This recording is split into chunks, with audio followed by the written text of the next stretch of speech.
Represento una empresa danesa que antes se llamaba Vipps y que ahora se llama Molio, que en danés significa yo construyo. Y represento también el Comité de la Estandarización y Normativa de acuerdo con ISO para Dinamarca. Y voy a explicarles brevemente la historia de cómo nosotros hemos utilizado los estándares nacionales e internacionales en Dinamarca para la implementación de BIM y su uso también en Dinamarca. Voy a explicarles un poco lo que ha pasado en los últimos 30 años desde las primeras prácticas digitales. Voy a explicarles también cómo nos financiamos y cómo estamos organizados. También voy a hablar sobre cómo hemos llevado a cabo nuestras normativas por defecto, así como las herramientas que utilizamos de acuerdo con los estándares BIM y la relación entre Vipps, Molio, nuestras herramientas, nuestros estándares y las normativas internacionales. Y voy a dar también algunos ejemplos de lo que hemos hecho hasta ahora. Todas estas herramientas que se han desarrollado e implementado en Dinamarca se han desarrollado e implementado para mejorar la productividad en un proceso de co-creación con distintas empresas danesas y otros especialistas. Las organizaciones digitales y de BIM, así como los programas BIM en Dinamarca, empezaron pronto. Empezamos con AutoCAD ya en los 80 y se llevó a cabo una asociación para los usuarios de AutoCAD. No teníamos ningún tipo de programa financiado público o privado en aquel punto. Los usuarios, llegado a este punto, como fueron apareciendo otros programas aparte del AutoCAD, generamos una fusión de 3 empresas con distintas especificaciones y estándares, incluyendo toda la información de los usuarios de este tipo de programas en Dinamarca, y se creó en una única asociación llamada Vipps, que existe desde el 2003. Nuevamente, sin financiación adicional, lo único que teníamos eran las suscripciones de los socios. Por primera vez teníamos un programa de construcción digital ya en el 2004 hasta el 2007 y lo que queríamos era tener la participación activa de Vipps dentro de este programa. Por supuesto, también quedó claro en ese punto que teníamos que analizar las normativas para hacer las cosas bien y para no inventarnos cómo íbamos a hacer las cosas por nuestra cuenta. Así que también vimos claro que muchos de los distintos ámbitos en los que queríamos trabajar eran iguales que, por ejemplo, los ámbitos del Building Smart, de los edificios inteligentes, tanto en Dinamarca como en otros países. Así que introducimos Building Smart dentro de la asociación Vipps. Y luego teníamos otro proyecto muy importante en el 2010. Era un proyecto con fondos del Gobierno y de la Unión Europea y trataba sobre la estructura común para tener un BIM integrado que permitiera ofrecer unos servicios BIM mejores con una estructura de información mucho más útil para todos los modelos que incluyeran edificación, mantenimiento, demolición si fuera necesario, y teníamos que centrarnos mucho más en las normativas internacionales debido a esto.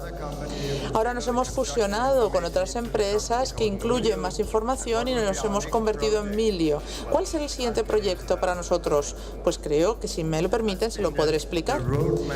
Esta ha sido la hoja de ruta que hemos tenido para nuestro trabajo en Dinamarca, pasando desde una digitalización en 2 dimensiones hasta la digitalización en 3 dimensiones y ya estamos en un BIM integrado.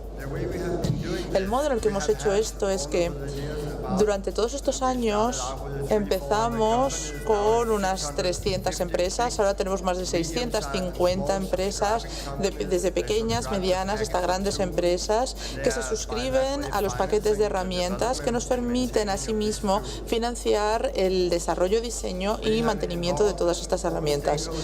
También hemos trabajado con distintas partes interesadas, aquellas sobre todo que están muy interesadas en las prácticas y que no solamente quieren información o empresas de mantenimiento, sino hay todo tipo de empresas interesadas en este área y estamos intentando traducir cada vez más nuestra información al inglés porque nuestras empresas danesas trabajan mucho en obras internacionales, sobre todo las empresas que se dedican a la asesoría de construcción.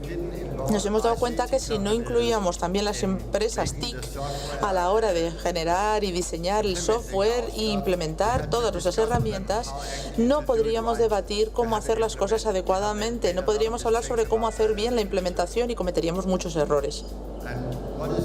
Otro de los puntos que es esencial es que cada vez que hacemos algo, lo primero es analizar la práctica internacional, qué es lo que hacen otros países.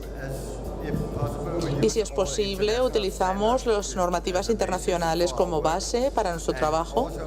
Y cuando estamos implementando o trabajando con herramientas que funcionan bien en Dinamarca y consideramos que el resto del mundo se podría beneficiar de ello, decidimos unirnos a las distintas comités y grupos de trabajo que generan normativas internacionales. Por eso he trabajado con otros de los compañeros que han estado aquí hoy y que estarán a lo largo de la semana. Esta es una ilustración del Reino Unido, los distintos niveles de BIM. No estoy de acuerdo con todo lo que dice todo el mundo. Creo que en algunos casos no hemos llegado a un punto de madurez absoluta, pero sí puede darnos algunas ideas. Nos explica cómo podemos pasar desde un primer nivel, que sería el nivel CAD, hasta un nivel 3, que es un eBIM, que es un BIM integrado. Lo ideal es que seamos capaces de integrar o trabajar con un BIM integrado, y para poder hacer esto necesitamos una estructura común de información, necesitamos un lenguaje común y tenemos que trabajar con la semántica utilizando los problemas de clasificación, un glosario de lo que es un Smart Building y seguir trabajando con las distintas normativas, como por ejemplo las normativas y estándares ISO. Y todo esto hay que ir haciéndolo a través de información y datos propios y propietarios. Esto es fundamental. Si partimos del nivel 0 al nivel 3, ¿dónde estamos en Dinamarca? Bueno, pues yo creo que hemos estado en el nivel 1 y 2 durante mucho tiempo y ahora estamos intentando avanzar hasta el nivel 3, que lo que no es fácil, pero creo que con el proyecto Cuneco lo estamos llegando a una posibilidad porque estamos consiguiendo que el BIM integrado sea una posibilidad real. De esta manera estamos avanzando de unas herramientas y normativas nacionales o por defecto a unas normativas con una base internacional. Esto es fundamental. Nuestras empresas quieren trabajar en el extranjero y si los clientes quieren invitar a las empresas de otros países a trabajar en Dinamarca, necesitamos una base internacional de normativas internacionales para trabajar conjuntamente. Esto es un poco el desarrollo digital en los últimos 30 años en Dinamarca. En los primeros años, por supuesto, pasamos de las herramientas nivel 0 a 1 a partir del año 2005. Ya habíamos llegado al nivel 1 y del 2005 en adelante empezamos a tener los primeros programas digitales y en el 2007, como vieron en el anterior mapa que mostré, tuvimos una ley que exigió el público que indicaba que necesitábamos mucha más información digital en los proyectos con fondos públicos. Esto fue fundamental para nosotros porque se generaron una serie de herramientas que permitían a nuestras empresas y a nuestros usuarios cumplir las exigencias y requisitos de aquellas ofertas y licitaciones públicas. Y en estos últimos años estamos todavía en el nivel 2, pero ya estamos trabajando activamente para ser nivel 3. Estamos intentando tener una mejor estructura de la información, intentando tener una práctica digital mucho más integrada, generar una serie de herramientas que se puedan integrar con otras herramientas y seguir avanzando en esta dirección. Creemos que la siguiente parte de este proyecto será crear una serie de pliegos de condiciones digitales para BIM. Esto para nosotros va a ser un proyecto muy grande. Si analizamos los estándares que ya tenemos en Dinamarca o las herramientas que ya tenemos y utilizamos, de todas las que les he mostrado, estas son las que están basadas en los estándares internacionales activamente. Si vemos, por ejemplo, los distintos estándares, vamos a ver el ISO BIM, el lugar donde se encuentran todo el comité de estándares de BIM. También tenemos los estándares de Building Smart. Tenemos también normativas de TIC, así como de ICT 10. Y también tenemos incluso distintos estándares ISO, desde el 704 hasta otras opciones que se encuentran en la lista. Los estándares y normativas internacionales y MOLIO han sido la base sobre la que hemos trabajado. Y, por supuesto, igual que sucede en España, tenemos una serie de comités de estandarización y normativización que trabajan conjuntamente y todavía no hemos encontrado el modo de que todo encaje dentro de la práctica digital completamente. Hay un enlace entre los estándares y normativas internacionales y los nacionales. Ahora, hay un enlace aún más importante en el que ya están participando desde España. Estamos trabajando ya, por ejemplo, con los distintos comités técnicos europeos que se ha comentado antes, el CEN/TC 442, que es el Comité Técnico Europeo sobre BIM que se basa en la legislación europea. Por eso es tan importante. Y cuando digo esto, lo que quiero decir también es que las distintas normativas que se propone, por ejemplo, el Reino Unido, no siempre son suficientemente maduros para otros países o tendríamos que analizar si podríamos desarrollarlos. Tienes que ver hasta qué punto puedes aceptar la influencia de otros países y qué influencia puedes aportar tú. Entonces, si estamos viendo las especificaciones TIC para las exigencias en BIM en Dinamarca, entonces analizamos los distintos normativas que ha planteado, por ejemplo, el Reino Unido, y en la Unión Europea hay una serie de ellas que, como van a ser obligatorias a la Unión Europea, tendremos que implementarlas. Es muy importante para nosotros decir que toda la información que hemos recibido hasta ahora está bien. Es interesante mantener una normativa general. Tenemos también una serie de información más específica y para variaciones concretas. Y también hay una serie de paradigmas que la gente puede aplicar para ver qué tipo de exigencias y peticiones tienen de acuerdo con lo que va pidiendo, los servicios que va solicitando el cliente. Estamos analizando el proceso del manual de práctica con BIM, si vemos que se puede utilizar en colaboración con todo el equipo de entrega de obra para ver si así se pueden cumplir todos los requisitos. Pero antes de tener todo esto integrado, nosotros ya teníamos una experiencia de 4 y 5 años en los que veíamos a clientes que querían más colaboración, pero no se les daba bien. Entonces teníamos que dividir todas las distintas exigencias y el modo en el que queríamos llevar a cabo la colaboración. Durante años trabajamos en manuales de CAD y lo que vimos sobre todo es que era importante trabajar con una práctica de modelado BIM en 3D y tener una serie de modelos comunes, de disciplinas que podían recuperarse, y tenemos mucha información que nos explica hoy por hoy cómo hacer este tipo de cosas. Esta es información que en Dinamarca ya se está utilizando. Todas las distintas empresas que forman parte de nuestro grupo y que están utilizando modelado en 3D y BIM ya tienen esta información. Tenemos un documento, una herramienta de gestión de información que ofrece metadatos, así como información para distintos proyectos y documentos en general.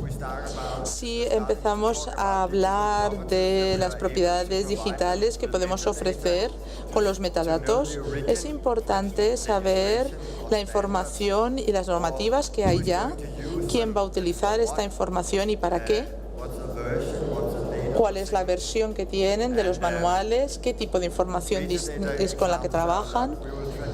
Y nosotros vamos a intentar traducir toda esta información. La mayor parte de los conceptos comunes están ya en inglés, pero queremos traducir toda nuestra documentación. Tiene mucho que ver con los datos, la gestión de los mismos. Esto ya se habló en la última reunión del Comité CEN, porque esto es muy importante para muchos países. Esto está ya basado en el estándar o normativa AI 104. Está relacionado con las normativas ISO y nos permite generar una estructura de información para tener una adecuada estructura para nombrar los distintos archivos de información.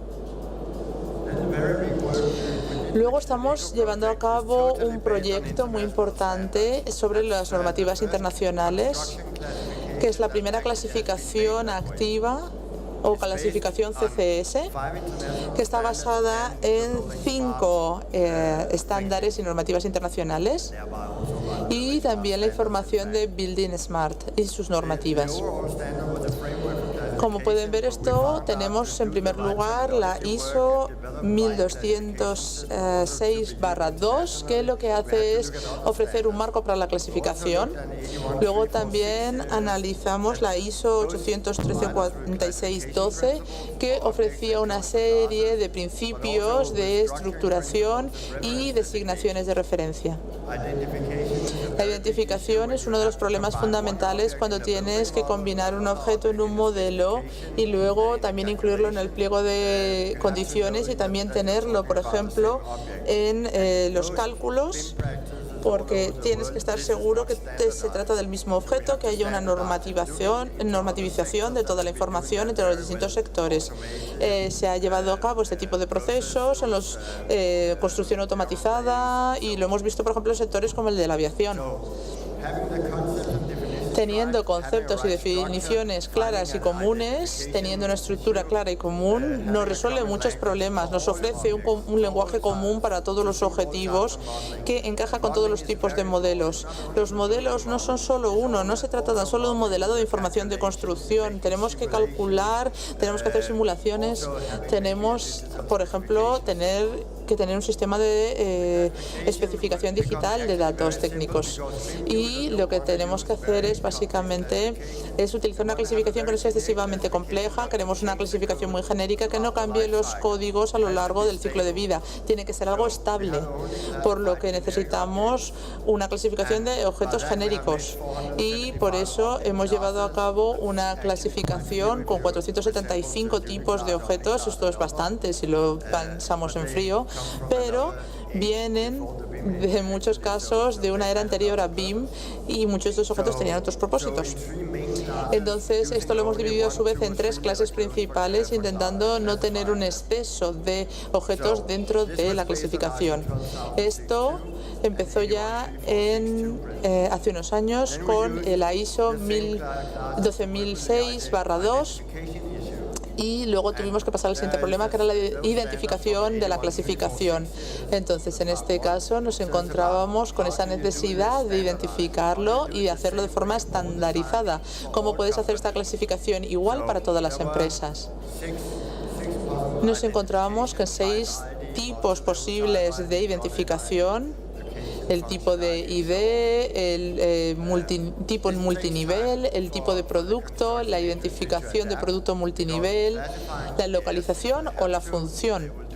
Y se puede hacer esto. Se dieron cuenta que era necesario hacerlo de forma activa si querías que esto funcionara, si querías que funcionara con modelos de edificios y con especificaciones técnicas. Pero el problema de la identificación es que hay mucha creatividad y todo el mundo dice, bueno, es que quiero hacerlo como lo hemos hecho siempre, o porque ahora vamos a hacerlo de forma diferente. Intentar estandarizar algo así es complicado, pero para conseguir tener un BIM integrado hay que hacerlo.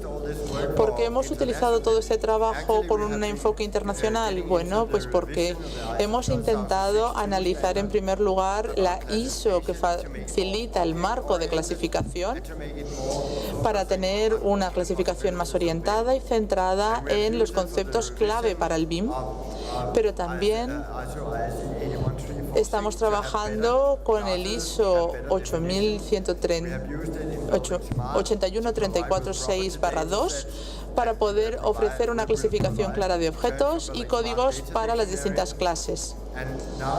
Y ahora estamos dando un paso de acuerdo con una propuesta alemana, que es el ISO 8134-6/12, que lo que ofrece es la clasificación de edificios y de los servicios de los mismos edificios.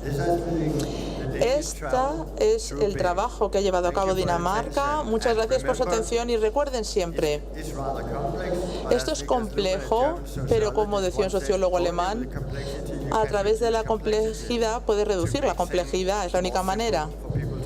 Es mucho más fácil simplificar las cosas y, por supuesto, otra buena cita, nunca desestimes el poder de la normativa internacional. Creo que dijo eso Yoda, no estoy seguro. Gracias.